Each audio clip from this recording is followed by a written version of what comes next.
നമുക്കിന്ന് മൂന്ന് ഇൻഗ്രീഡിയൻറ്റ് വെച്ചിട്ടൊരു ചോക്ലേറ്റ് ബ്രൗണി റെസിപ്പി ഉണ്ടാക്കാം. ഇതിലേക്ക് 2 റോബസ്റ്റ പഴം നന്നായി പഴുത്തി എടുത്തിട്ടുണ്ട്. അതൊന്ന് തൊലി കളഞ്ഞ് ചെറിയ പീസാക്കി എടുക്കാം. ഇനി മിക്സിയുടെ ജാറിലേക്ക് ഇതിട്ട് കൊടുക്കാം. ഇതിലേക്ക് ഇനി 1.5 സ്പൂൺ കൊക്കോ പൗഡറും 1 സ്പൂൺ ബേക്കിംഗ് പൗഡറും ഇട്ട് കൊടുക്കാം. ഇനി 2 മുട്ട പൊട്ടിച്ചൊഴിക്കാം. നല്ലപോലെ ഒന്ന് ബ്ലെൻഡാക്കി എടുത്തിട്ടുണ്ട്. ഇനി ഒരു പാത്രത്തിലേക്ക് നെയ്യ് അപ്ലൈ ചെയ്തതിന് ശേഷം ഈ ബ്ലെൻഡ് ചെയ്ത മിക്സ് നമുക്കിതിലേക്ക് ഒഴിച്ചു കൊടുക്കാം. ഇനി ഒരു കുക്കർ അടുപ്പത്തോട്ട് വെച്ച് വെള്ളം ഒഴിച്ചു കൊടുക്കാം. ഇനി ഇതിലേക്ക് ആ ബ്രൗണിയുടെ മിക്സ് പാത്രം നമുക്കിതിലേക്ക് വെച്ച് ജസ്റ്റ് ഒന്ന് മൂടി വെച്ചൊരു 40 മിനിറ്റ് നേരം വിസിലൊന്ന് മാറ്റിയിട്ട് നമുക്കൊന്ന് വേവിച്ചെടുക്കാം. ഇതാ വെന്ത് പാകത്തിനായിട്ടുണ്ട്. ഇനി നമുക്കതൊന്ന് പുറത്ത് വെച്ച് ചൂടാറി കഴിയുമ്പോൾ നമുക്കൊരു പ്ലേറ്റിലേക്ക് ഇത് കൊട്ടിയിട്ട് കൊടുക്കാം.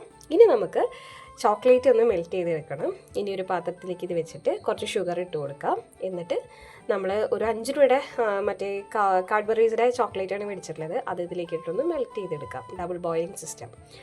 ഇതിലേക്ക് ഞാൻ ഷുഗർ ആഡ് ചെയ്യാത്ത കാരണം ഇങ്ങനെ ഇതിലേക്ക് കുറച്ച് ഷുഗർ ഇട്ടിട്ട് ജസ്റ്റ് ചോക്ലേറ്റും കൂടി ഒന്ന് മെൽറ്റ് ചെയ്തതിന് ശേഷം അതൊന്ന് സ്പ്രെഡ് ചെയ്ത് കൊടുക്കുകയാണ്. നമ്മുടെ ഈസി ആയിട്ടുള്ള ചോക്ലേറ്റ് ബ്രൗണി റെഡി ആയിട്ടുണ്ട്. എല്ലാവരും ഒന്ന് ട്രൈ ചെയ്ത് നോക്കണം. വീഡിയോ ഇഷ്ടമായ ലൈക്ക്, ഷെയർ ആൻഡ് സബ്സ്ക്രൈബ്.